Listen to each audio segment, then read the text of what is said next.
Nah, sampai ketika Abbad bin Bishr tugas menjaga di malam itu, Abbad bin Bishr menghabiskan malam tenggelam dalam ibadah, membaca Al-Quran, khusyuk.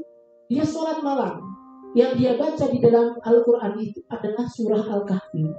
Karena dia memang mencintai Al-Quran, dia baca surah Al-Kahfi dengan syahdu. Jadi jaga malam sambil sholat malam.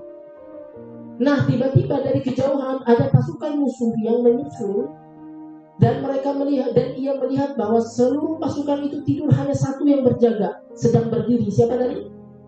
Abbad bin Bishr. Dari kejauhan maka musuh tersebut melepaskan anak panah dan tepat mengenai dada Abbad bin Bishr, tembus ke belakang. Ya, darahnya mengalir. Abbad bin Bishr masih melanjutkan surah Al-Kahfi itu karena dia nggak mau memotong surah itu. Dia tetap membaca, tetap tegak berdiri.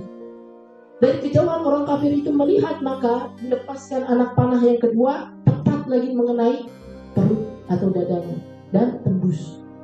Ya, Abbad bin Bishr masih kuat tegak berdiri dan dia melanjutkan bacaan surah Al-Kahfi. Dan di parahan yang ketiga ditembak lagi, dilepaskan satu anak panah dan tembus kena di perutnya.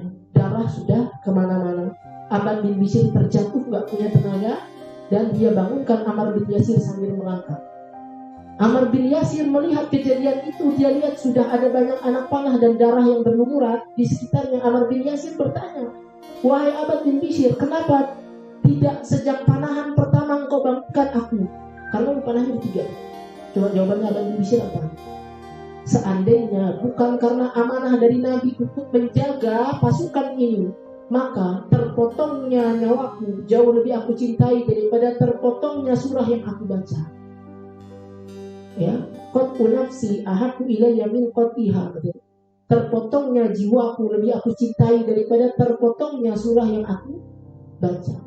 Coba lihat kisah para sahabat yang kecintaannya terhadap Al-Quran begitu tinggi. Bahkan kematian tidak bisa mengalihkan hidupnya dari Al-Quran. Kematian gak bisa mengalihkan hidupnya dari Al-Quran. Sekarang kita membaca Al-Quran baru sebentar, tapi dunia sudah mengalihkan hidup kita. Padahal bukan nyawa yang mengancam hidup kita. Hanya sekedar ajakan teman, hanya sekedar nonton drama, hanya sekedar main game, itu sudah bisa mengalihkan hidup kita dari Al-Quran. Sedangkan para sahabat, kematian pun tidak bisa mengalihkan hidup mereka dari Al-Quran. Itu yang harus kita pahami. Ya, jadi perjuangan kita itu belum apa-apa. Jadi teruslah berjuang. Saya ingin menutup dengan cara Allah Subhanahu wa taala menutup surah Al-Hijr. Wa'budu rabbaka hatta ya'tiyakal. Sembahlah Allah, berjuanglah, terus beribadah kepada Allah Subhanahu wa taala hatta ya'tiyakal, sampai datang keyakinan, yaitu kematian di dalam hidup.